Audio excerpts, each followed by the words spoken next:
It's all about talking to the local area, giving it cues that it's safe. And so when we see inflammation or we see muscle tension, it's in a local level, a defense system.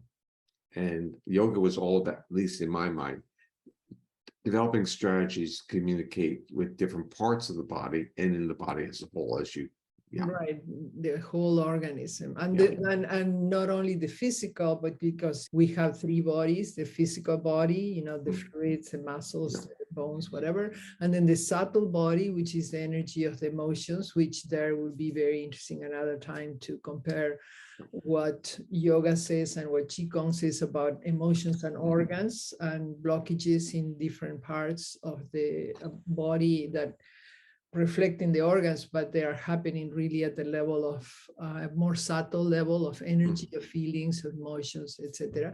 And then the causal body, which is the deepest essence, which would be this state of being open in a state of or connected with all. So right, if it's all you being a think, oneness. Yeah. if you think of it, and this is to our more traditional studies, it's basically an evolutionary model.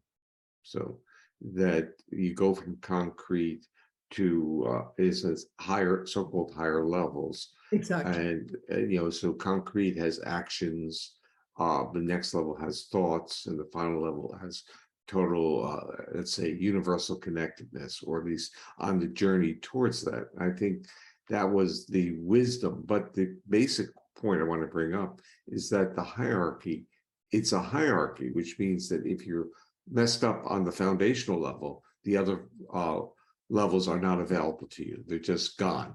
Totally. But the nice thing, the beautiful thing is that in life, everything is always in flow and in change. So we are not predetermined and fixed.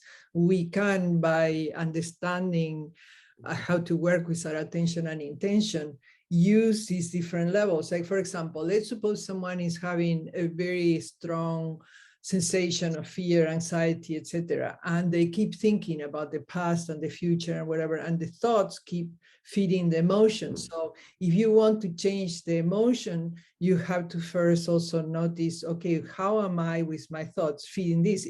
Partly it's ingrained in the body because of previous experiences, but partly at the highest level of the mind and the, like you were saying, these hierarchies, we need to change, also learn to change our perspective and our thoughts so that we can help our body with the emotions and all the ingrained there, and then so that we can help the body. But some people, for example, think, well, I'll just eat something, or I'll drink something to forget and to whatever. That's not going to solve it at a deeper level, because you are taking something of the grosser quality to try to solve something that is of a higher level. So you have to keep working with the higher, subtle body in a way, and the causal body to get to the physical body too. So it depends, it goes but the physical body can be used to dampen the fire in the brain. And that's the important part here, that the obsessiveness and these thoughts that are disruptive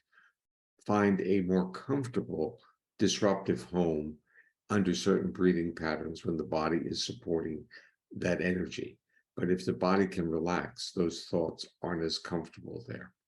I want to, in a sense, focus for a moment on the beatific picture of the guru, your guru in behind you, who has, and can you bring the picture closer to the camera, because there's some important points there. If you look at his upper part of his face, what do you see? Very open here, very relaxed. Well, you also see, it's a type of smile that is a relaxation smile. Yeah, and so the tension is not in the upper part of the face. So even when we were talking about sending cues to the local area that it can be safe. But if you can't, in a sense, live in that space, the muscles will go right back to where they were. And this is why people ended up getting facelifts or Botox, because the facial muscles were contracting. Right, but so we are still coming back to the how do I solve it at the root?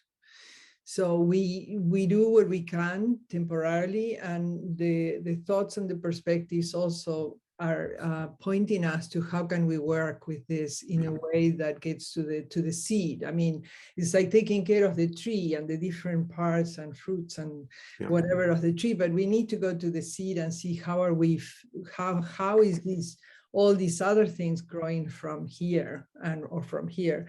So what I love of the polyvagal is that I find that the more I work with, thinking about the vagus nerve and relaxing the navel vagus nerve, and also I have noticed with my own practices with the yoga tradition and the Chinese tradition, is that as we get into a space of greater safety inside, doesn't matter what challenges are coming up, and they keep coming up, but there is an easier way to return to the parasympathetic or to a state of, well, and the parasympathetic will be reducing, but to a state of safety. And then it shows up in the relations, it shows up in everything. About the guru, I want to mention that he is one of my main teachers, but he always pointed us, and my other teachers always pointed that really the guru is inside here. So it's not that we are bringing him or whatever teacher here, it's that we all have this knowledge and we need to this knowledge and knowing really, and we need to work with ourselves to tap into that, to be able to develop those inner resources so that they keep radiating to the whole body and to our interrelation.